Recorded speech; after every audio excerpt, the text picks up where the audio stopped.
Being a comedian in today's day and age is the hardest job ever of all time. It's not being a construction worker. It's not working at the dock. It's not flipping burgers for 1 billion hours a day. No, it's being a comedian. Because sometimes you might make a joke and then everyone is really mean to you. And that might make you really, really sad. So then you're like, oh, everyone nowadays can't take a joke. But then you can't also really take what they say because you've been crying for about a week at home. This has been the life of Matt Rife recently. And that's also a rhyme, what I just said just now. Sorry about the lighting, by the way. I'm sorry it looks flat. I'm still using my phone for lighting. I'm in between moving. I'll have everything settled later. So Matt Rife made this comedy special. Oh, cool, man. I wish my grandpa could see this, man. I always wanted to bring him here to visit. He knew how much I love DC, and he loved Maryland. It was like his favorite state, which I don't feel like watching any more of this, but I'm guessing the joke that got him canceled is about Maryland. A lot of passionate Maryland fans at the replies to that video. There's a bunch of videos on the stand-up special. I just watched the Chad one, and that was really good. There's another one from Anna Marie Forcino. I still haven't seen that one, but I'm gonna guess it's good as well. I don't really have much to add to that, but what I do want to talk about is his response to everything. So Matt's first response to people who didn't like his joke was to essentially call everyone disabled. Rife28 was met with criticism and posted a fake apology on his Instagram story on Monday. If you've ever been offended by a joke I've told, here's a link to my official apology. And then it was just a link that you could click, and if you were to click on that, it would send you to a website selling special needs helmet.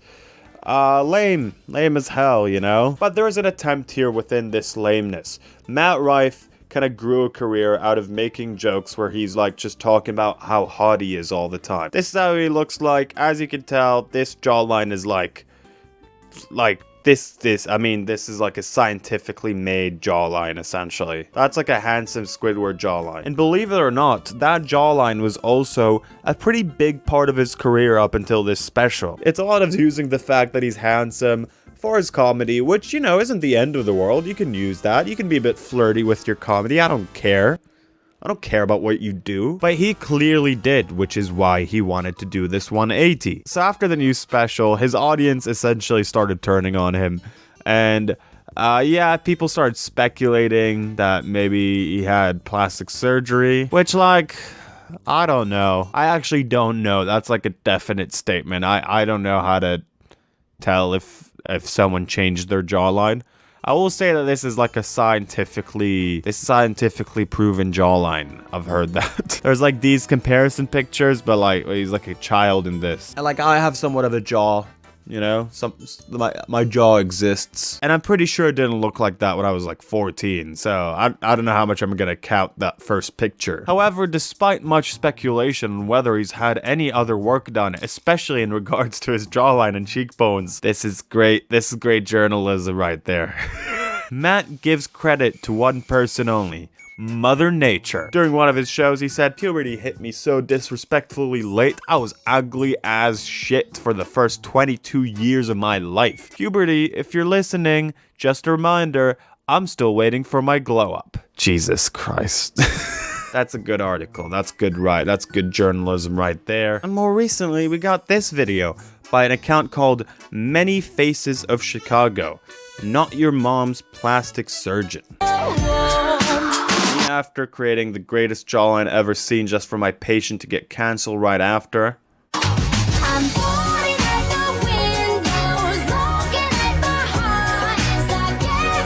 The plot thickens even further. How was this man's jawline made? I have to know. Every night I toss and I turn in my sleep, trying to figure out if Matt Rife's jawline is real or not. It says here, he shall not be named, but then we have hashtag cancelled, hashtag jawline check, hashtag comedian, hashtag stand up, hashtag celeb. A recently cancelled celebrity with a perfect jawline who also does stand-up comedy. Who can it be? Gonna have to go into my mind palace for this one. It's handsome Squidward. Has to be handsome Squidward. But don't worry, if I know one thing about Matt Rife, is that he does not care about jokes. Jokes are always fine, and you can joke about anything, right? Right? You can joke about anything, right? Jokes are always fun. You can joke about whatever you want in the world. He even made a video with Jordan Peterson. Rife for cancellation. Matt Rife. Episode 401. When humor goes too far. I think the humor went too far with the joke, with the joke in that title. Rife for cancellation. Stinker. Stinker of a joke. I guess Jordan Peterson, I'm talking to a high caliber comedian today. I gotta make sure that I'm on the same level. I gotta pull out the big guns. I gotta pull out the Rife for cancellation joke. So knowing that, we can all assume that Matt Rife's response was really smart and normal. After all, he knows what it's like to being cancelled. He was rife for cancellation. So let's watch this video. Seen that. That's a funny joke in my opinion. I just wanted to let everyone know that Matt Rife's response to this video is by far the funniest thing that he's ever said. And okay. Lying about medical history is illegal. Just FYI. What a loser. Like, I didn't actually think that the first guy is this plastic surgeon. And I still don't think he is. But I think just the level of insecurity here, I feel like that more than anything indicates that, you know, something was done. Obviously, that's his choice. You know, he can add a jawline, however much he wants. Puberty hit him really hard, with a plastic surgeon. Lying about medical history is illegal, just FYI. He's gonna sue this guy. He's gonna sue this guy for jokes. The guy didn't even say his name. He didn't mention his name at all. You can't say that he lied about your medical history if he didn't even say your name, Matt Rife, you big fucking baby, you big baby. Big baby with a big jawline. It is just fascinating how this happens again and again and again. Every time one of these comedians goes either on stage, on a podcast, and cries about how, like, no one can take a joke, the second someone jokes about something that they're sensitive about, it's just like, I'm gonna sue you now. You're not making your joke on a stage, so that means I'm gonna sue you now. Because I have money, you dick fuck. Yeah, this was a bit of a quick one. Like I said, in between places. You can tell by this this lighting setup. Like and subscribe if you're also rife for cancellation, baby.